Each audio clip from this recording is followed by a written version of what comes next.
Durante la Primera Guerra Mundial, en las exportaciones, 1914 aquellas tensiones entre países llevaron a un funesto desenlace.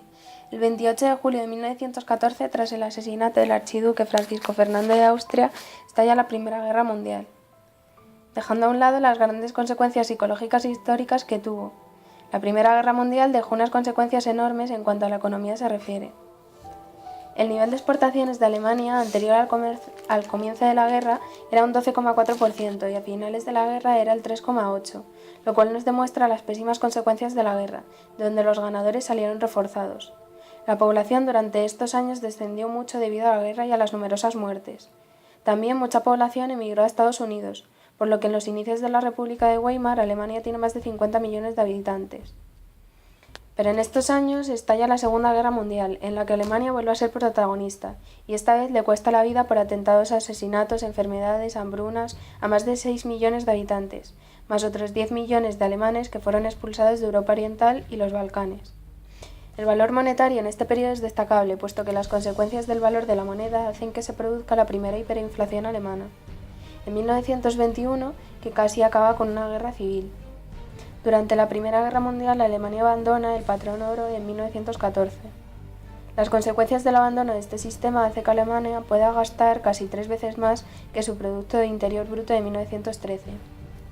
De esta forma, la guerra se financió con 3 instrumentos, casi un 30% por el Reichsbank, estos últimos basados en dinero que esperarían obtener de su victoria en la guerra. Los bonos de crédito fueron comprados por casi todas las empresas alemanas y una gran parte de los ciudadanos. Al ser financiada la guerra casi exclusivamente por créditos, hizo que la deuda de guerra que Alemania generó se multiplicase en un 30%, conduciendo al país a una bancarrota. De 1918 a 1939, las exportaciones en el periodo de entreguerras estuvo marcado por una paulatina recuperación del nivel de exportaciones. Poco a poco los datos fueron creciendo, pasando del 3,8 de finales de la guerra a un 9,7 en 1929. Las exportaciones continuaron aumentando, llegando a estar en un 10,8% del total de las exportaciones mundiales en 1932. Finalmente, en 1938, las exportaciones se encontraban a un nivel ligeramente inferior a años anteriores, encontrándose en un 9,3%. La población, a partir de este momento, dejó de tener tantos picos y fue creciendo debido a la recuperación del país de una manera lenta pero constante. La Alemania Occidental entre los años 1946 hasta el 88 pasó de 46 millones a 61, y la Alemania Oriental, mucho menos habitada y con un poco proceso inverso, en 1946 contaba con 19 millones de habitantes y en el 88 con 16 millones. La Alemania Federal en 1990 tenía 79 millones, que se incrementaron en la siguiente década a 83 millones. Y se estima que en el año 2050 serán de 69 a 76 millones. En cuanto al valor monetario, tras la Primera Guerra Mundial, lo más destacado del valor de la moneda es la hiperinflación alemana, que, como sabemos, es una subida generalizada de los precios. Durante el periodo de inflación, el valor pierde dinero y la deflación, el dinero aumenta su valor. Alemania sufre 3 periodos de variación del valor de la moneda, durante casi 13 años. Un primer periodo de hiperinflación en 1921 que casi termina con una guerra civil, otro de deflación en 1932 que acabó con la democracia y otro periodo de hiperinflación en 1948 tras finalizar la Segunda Guerra Mundial, que provocó la división de Alemania en 2 partes. El pago de la deuda de guerra impuesta por el Tratado de Varsella y los intereses consumieron el 126% de los ingresos del Reich. Para poder afrontar tantos gastos, el nuevo gobierno empezó a imprimir billetes de manera desmesurada, haciendo que inicialmente la inflación subiera moderadamente. Pero en 1922 se aceleró de manera muy destacable, descontrolándose por completo a finales del 23, que por ejemplo un periodo valía miles de millones de marcos. A finales del 23 se hizo una reforma monetaria para poder poner fin a todos estos acontecimientos, pero hasta mediados de 1924 no se volvió a instaurar los marcos del Reich, con cobertura de oro y divisas.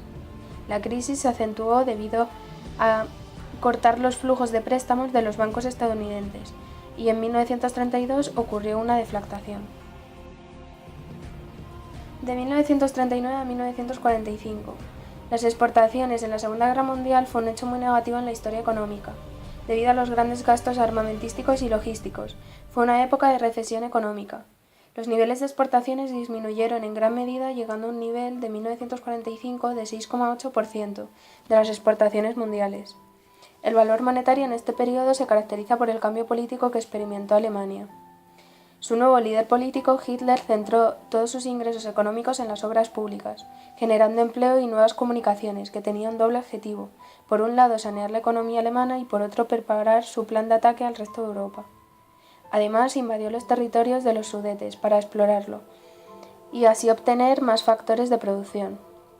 A pesar de todos estos grandes esfuerzos, la Segunda Guerra Mundial se volvió a financiar con créditos de empresas alemanas, que serían recuperados con bonos de guerra, ocurriendo en 1949 otro periodo de inflación en Alemania, que al finalizar la guerra provocó que ésta quedase dividida en dos partes, controladas con sistemas económicos antagónicos, el capitalismo y el comunismo. En el periodo de la Guerra Fría, las exportaciones, a partir del fin de la Segunda Guerra Mundial hasta la actualidad, la economía alemana ha ido pasando por diversos estados. Tras el fin de la guerra, el Estado alemán se vio sumido en una profunda crisis económica. Sin embargo, paulatinamente fue tomando fuerza en el panorama económico mundial, por lo que sus exportaciones se vieron aumentando. En el 89, tras la caída de la Unión Soviética, el nivel de exportaciones de Alemania era de un 11,6% de las exportaciones mundiales. El valor monetario. Tras la separación de Alemania en dos, una de las partes, la occidental, controlada por el bloque comunista, empezó la recuperación del valor monetario de forma creciente y a un ritmo bastante veloz, propiciada en parte por el Plan Marshall, que invirtió en la industria y hizo de la economía alemana una economía de mercado sólida y apetecible. De esta forma, el Producto Interior Bruto alemán aumentó un 20%, las tasas de paro se redujeron y lo más importante es que las anteriores hiperinflaciones desaparecieron. Finalmente, la otra parte de Alemania, en la década de los 50, vuelve a juntarse. Con la reunificación alemana, crece como potencia, su mercado se recupera y el valor de la moneda permanece estable. En la actualidad, Alemania es una de las primeras potencias de la economía con un gran mercado internacional y nacional. Las empresas alemanas gozan de un excelente prestigio a nivel internacional. Representan el sello de calidad apreciado en todo el mundo, que es el Made in Germany.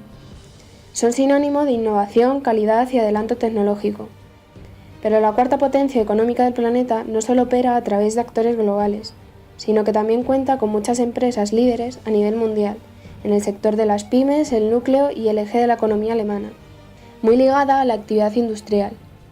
Unos y otras se basan en las buenas condiciones marco y el magnífico nivel de forma. Alemania sigue el modelo de la economía social de mercado, conforme al cual el Estado garantiza la libertad económica y al mismo tiempo vela por el equilibrio social. Gracias a este sistema introducido en la posguerra por el ministro de Economía Ludwig Erhard, el país tiene un nivel de paz social muy elevado, incluso en fases de dificultades económicas, lo cual se refleja en la baja conflictividad laboral. El paternariado social entre sindicatos y empleadores se materializa en la institucionalización del arreglo de los conflictos laborales, en el marco del derecho colectivo laboral. La ley fundamental garantiza la autonomía colectiva, en virtud de la cual las patronales y los sindicatos tienen el derecho de regular las condiciones laborales, bajo su propia responsabilidad, mediante convenios colectivos de acción de la mano de obra. También los inversionistas extranjeros valoran estos factores. Al igual que todos los demás países industrializados, desde 2008 Alemania se ve afectada por la crisis bancaria, económica y financiera mundial, provocada por operaciones especulativas en los mercados inmobiliarios de Estados Unidos, y que golpeó al país en medio de una sólida fase de crecimiento. Como respuesta eficaz ante la crisis sistemática de la economía financiera y con el objetivo de estabilizar la situación de los mercados financieros, en el invierno de 2008-2009, el gobierno federal, de modo similar a otros países, Estados Unidos, Francia y Reino Unido, puso en marcha 2 multimillonarios paquetes de medidas de rescate para los bancos y 2 amplios paquetes coyunturales para el sector privado. La recuperación económica podría sustentarse, una vez más, en la capacidad innovadora de la economía alemana. Actualmente, Alemania destina cerca del 2,6% de su Producto Interior Bruto a la investigación y el desarrollo, el I+D, situándose muy por encima del promedio de la Unión Europea, que tiene el 1,9% en 2008. Para 2015, el Gobierno federal quiere elevar el gasto en I+D al 3% del Producto Interior Bruto, en coordinación con los Estados federados y el sector privado. Con un volumen de 49.000 millones de dólares, Alemania también ocupa una posición puntera a nivel mundial en inversión empresarial en I+D. Y la capacidad inventiva sigue dando sus frutos. En 2009, cerca del 11% de las patentes mundiales fueron registradas por inversores y empresas de Alemania, lo que sitúa en el tercer puesto del ranking. Gracias a este esfuerzo, Alemania es un país líder en muchas tecnologías de vanguardia, entre ellas la biotecnología, la nanotecnología y la tecnología de la información, así como en sectores de la alta tecnología como la biometría, la industria aeroespacial, la electrotecnia y la logística. La ecotecnología alemana está muy bien posicionada en los mercados internacionales, energía eólica, fotovoltaica o biomasa. Concretamente, la cuota de mercado mundial de los fabricantes alemanes de plantas eólicas ronda el 28%. Las tecnologías de la información y la comunicación figuran entre los segmentos económicos de mayor tamaño, junto con el sector automotriz, la ingeniería mecánica y la industria electrónica. El ramo de las TIC crece a un ritmo muy superior en la economía. En el sector de la biotecnología y la ingeniería genética, Alemania ocupa desde hace años una posición líder a nivel europeo.